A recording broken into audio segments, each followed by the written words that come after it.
ये है हमारी खरबूजे वाली वीडियो का पार्ट 2।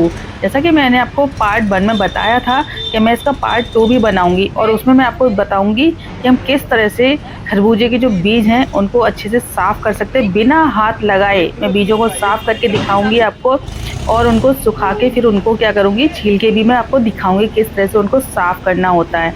तो मैं बिना हाथ लगाए उनको साफ करूंगी और बिना हाथ लगाए ही उनको छील के आपको दिखाऊंगी। तो देखिए, इसके लिए आपको तो पूरी वीडियो देखनी ही पड़ेगी कि किस तरह से, कौन सी ट्रिक से हम ये काम करेंगे। तो यहाँ मैंने ना बीज निकाल के रखे हुए थे। मैंने 2 दिन के लिए फ्रिज में बीज रख दिए थे निकाल करके, और अब मैं इसमें से निकाल लूंगी और इनको अब मैं करूंगी वॉश। तो देखिए यहाँ पे कैसे वॉश करना है इनको। यहाँ देखिए बीज थोड़े से पल्प से अलग हो चुके हैं ऑलरेडी, और थोड़ा हम इनको धोएंगे तो ये और भी मतलब पूरी तरह से साफ हो जाएंगे बीज। तो हमारे तो जब गांव में ना, हम जब छोटे थे और हम गांव में जाते थे तो खेतों पर जहाँ पे खरबूजे और तरबूजे की खेती होती थी उसको गांव में बारी बोलते हैं। तो वहाँ बारी पे हम लोग जब जाते थे तो जो हमारे बाबा जी, चाचा जी जो भी खेत पर होते थे हमें बिठा लेते थे वहीं पर ही, और खरबूजे हमें वहाँ से तोड़ के देते, बोले खाओ, यहीं बैठ के खाओ। और खरबूजे का के खेत में ही ना वहाँ पे थोड़ा सा गड्ढा कर दिया जाता था जिसमें ये बीज डाल दिए जाते थे। हम खरबूजे खाते थे, खरबूजे के बीज सारे उठा करके उसमें डाल दिए जाते थे और फिर उसको ना 5-6 दिन के लिए ऐसे ही पड़े रहने देते थोड़े से। वो तो उस टाइम पर तो ना थोड़ी सी जब तक स्मेल नहीं आने लगती थी तब तक उनको निकालते ही नहीं थे। जब स्मेल आने लगती थी तब ट्यूबवेल चलाते थे और ट्यूबवेल के पानी से उनको वॉश करते थे। तो बहुत सारे बीज ऐसे इकट्ठा कर लेते थे और उनको फिर हम लोग सब लोग बैठ के नीम के नीचे बैठ जाते किसी भी पेड़ के नीचे, और उसको फिर आराम से हम लोग सब लोग छीलते रहते थे बैठे बैठे।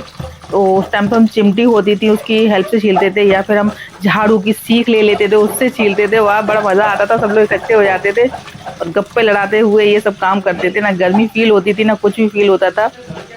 और आजकल की दुनिया में तो भाई अब तो हम मार्केट से लाना ज़्यादा प्रेफर करते हैं। कुछ भी हमें चीज़ ज़रूरत होती है तो हम मार्केट से ही ले आते हैं, हम मेहनत नहीं करना चाहते हैं। इसीलिए मैं यहाँ पर बहुत ही इजी तरीके से बीजों को साफ़ करना और इनको छीलना दिखाऊंगी मैं आपको। देखिए अभी साफ़ हो चुके हैं, मैंने यहाँ पे एक बार भी हाथ नहीं लगाया है और स्पैचुला की हेल्प से साफ़ किया है और देखिए बस बढ़िया से साफ़ हो गए हैं।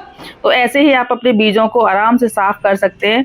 मार्केट में अगर आप इन बीजों को लेने जाओगे ना तो 1000 रुपए किलो के हिसाब से शायद मिलते होंगे। वैसे मैं कभी लेके नहीं आई हूँ, मेरे हस्बैंड ही लेके आते हैं, बट मैं आपको अंदाजा बता रही हूँ कि शायद इतना तो होगा ही, क्योंकि कॉस्टली आते हैं काफ़ी, इतना मुझे पता है।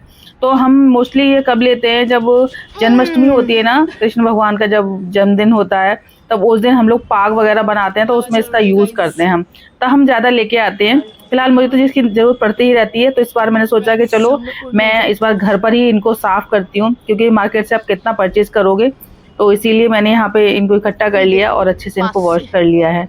अभी देखिए यहाँ पे थोड़ा सा मैं इनको सुखा लूँगी, अच्छे से ये सूख जाएंगे। उसके बाद ही इनके जो बीज हैं वो हमें निकालने हैं। तो हम जब गाँव में निकालते थे वो हम ऐसे सुखा के नहीं निकालते थे, उनको सुखाने की ज़रूरत नहीं पड़ती थी। बस धोया और धोने के बाद थोड़ा पूरा पानी उसका निचोड़ जाना चाहिए, पानी पूरा निकल जाए, उसके बाद ही हम लोग क्या करते थे, उनको थोड़े गीले-गीले से होते थे ना तभी बड़ी आराम से वो उनके मुँह जो खुल जाते थे और पूरा साबुत बीज बाहर निकल के आता था। और ऐसे सुखाने के बाद अगर आप करोगे तो फिर वो बीज साबुत नहीं निकल के आता है। तो ये जो ट्रिक मैं बता रही हूँ इससे बीज पूरे साबुत निकल के आएँगे। तो यहाँ देखिए बीज हमारे अच्छे से सूख चुके हैं। तो अब आगे का प्रोसेस हम करते हैं। अब देखना बीज हमारे जो निकल के आएंगे एकदम बढ़िया से निकल के आएंगे। तो मैं यहाँ पर इनको पहले थोड़ा सा ना रोस्ट करूँगी। रोस्ट करने से क्या होगा कि इनके जो बीज के जो मुँह है ना वो खुल जाएंगे, तो फिर वो इजीली जो बीज है वो निकल आएंगे। तो यहाँ मैंने इसमें डाल दिया है कढ़ाई में और इनको मैं अब चला दूँगी हल्के हल्के। गैस को हम सिम कर देंगे और इनको चलाते रहेंगे जब तक इनमें चट चट की आवाज़ ना आने लगे ना, तब तक इनको चलाते ही रहना है। तो ये कढ़ाई जो है मैंने हल्के तले की ले ली है। गलती से आप जब भी इसे करें तो हैवी तले की कढ़ाई लें ताकि जो बीज हैं वो हल्के फुल्के से जो जल गए ना वो नहीं जलेंगे आपके। और ये देखिए एकदम बीज भुन चुके हैं अच्छे से, और यहाँ मैंने देखिए बीजों को और छिलकों को बिल्कुल अलग कर लिया है। तो ये देखिए ये छिलके हैं, इसके सारे छिलके अलग हो गए एकदम बढ़िया से, और जो बीज हैं वो बीज नीचे प्लेट में रखे हुए हैं। तो मैं ये थोड़ा बताना भूल गई किस तरह से इनको रिमूव करना है छिलकों से, तो मैं आपको बता देती हूँ फिलहाल इसको कैसे करना है।